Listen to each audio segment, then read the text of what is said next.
This episode of Mobile Geeks is brought to you by GoToMeeting. Hi, my name is Nicole Scott from Mobile Geeks, and today I'm going to be reviewing the ASUS Fonepad. This is a 7-inch tablet pretending to be a smartphone.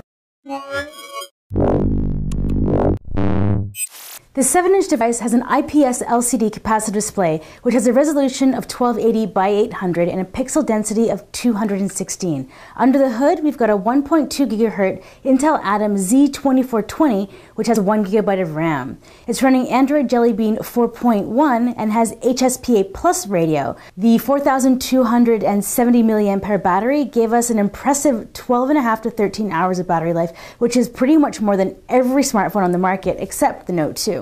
ASUS Fonepad offers quad-band GSM and asks a 3G phone that has Wi-Fi and Bluetooth 3.0, not 4.0, so it's going to use a little bit more power. We even have AGPS with GLONASS support. Taking a look around the system, we have a power button, volume rocker. At the bottom, we have a headphone jack and micro USB port. Along this side, we don't have anything. We have a 3-megapixel camera and a noise-canceling microphone just above. If we pop off the top, you can see that we have a micro SD card slot as well as a micro SIM card slot. And on the front, we actually also have a 1-megapixel camera. You can see here at the top beside the camera that there is a very large speaker grill because you can use this as a smartphone. ASUS has preloaded a lot of their standard apps like Instant Dictionary, ASUS Audio Wizard, Supernote Lite, and ASUS Splendid, which we think is very interesting because the Fonepad has an average display. So it's nice that we're able to tweak it and customize it for just the way we want to see it. But the most important software detail on this device is that it's running Android 4.1 Jelly Bean, and ASUS has done a fantastic job of keeping it pretty vanilla. They've added a few goodies which I love, like the settings packed notification bar, and there are some nice widgets as well. So how is this device going to perform? The Intel Atom Z2420 is a 1.2 GHz processor, and it's not going to be winning any races. The Fonepad managed a very respectable 1545 in SunSpider's JavaScript benchmark, which means that we're going to be seeing some very decent web browsing speeds. But when it comes to graphics benchmarks, we're seeing a very below average 2215 in 3D Mark, which is roughly 1,000 points less than the Nexus 7. So graphic intensive gaming isn't something that we're going to recommend. But if you're a casual gamer, Angry Birds, Candy Crush, you won't have any issues. But when we were trying to play Dead Trigger, we kept on getting crashes, which could have something to do with porting ARM-based applications onto x86. But regardless, if you have to have your first-person shooter games, this is not the tablet for you. So what did we love about the Fonepad? Well, since this is meant to be a smartphone, we actually loved the call quality.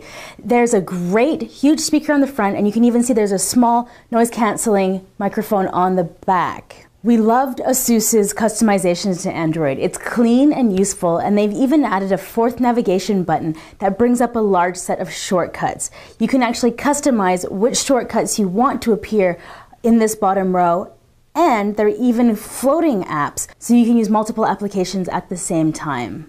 Now the display offers a good resolution, but it's not a high-end display. So ASUS offers you ASUS Splendid, which can make your display feel a little more quality than it actually is. Vivid will actually bump the contrast, and you can make it warmer or cooler depending on your preference. We also found the speaker on the back offered pretty decent sound. If you wanted just to listen to something casually, it's not a problem at all. Now, if you're wondering about the 3-megapixel camera on the rear, it offers average photos. We actually have a video test right over here if you want to take a look at the video quality. So what didn't we love? The ASUS Fonepad has a PowerVR SGX 540 GPU, which to be honest offers middle-of-the-range road graphics compared to other tablets today. This means that if you want to play high-end graphic gaming, this is not the tablet for you. If you want to play casual games, if you want to consume media, if you want to surf the web, if you want to do email, absolutely no problem. We watched a ton of movies on here. We went with MX Player, which plays all file formats, and we didn't even have any issues when we were playing high-rate MKV files.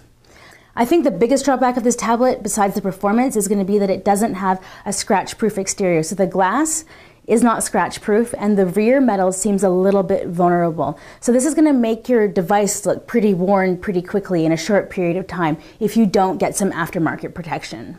Sensor-wise, we do wish that they had a few more on board. NFC is missing, and so is the 5 GHz band on Wi-Fi.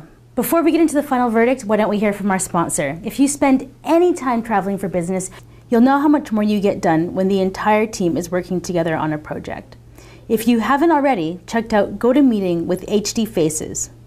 Share the same screen so you all stay on the same page.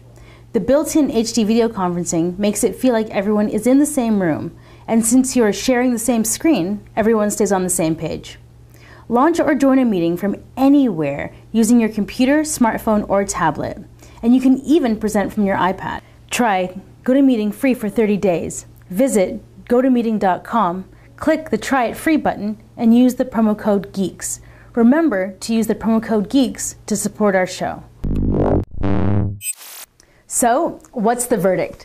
Considering ASUS's track record, we really aren't surprised that the Fonepad is a fantastic budget tablet. It has the same dimension and resolution display as the Nexus 7, but it has added advantages of better battery life, SIM card, and micro SD card slot. The one thing that I think we should remember is that this device is also heading to emerging markets where people might only be able to afford one device. So if you grab a Bluetooth headset, then you won't feel silly talking on a 7-inch tablet.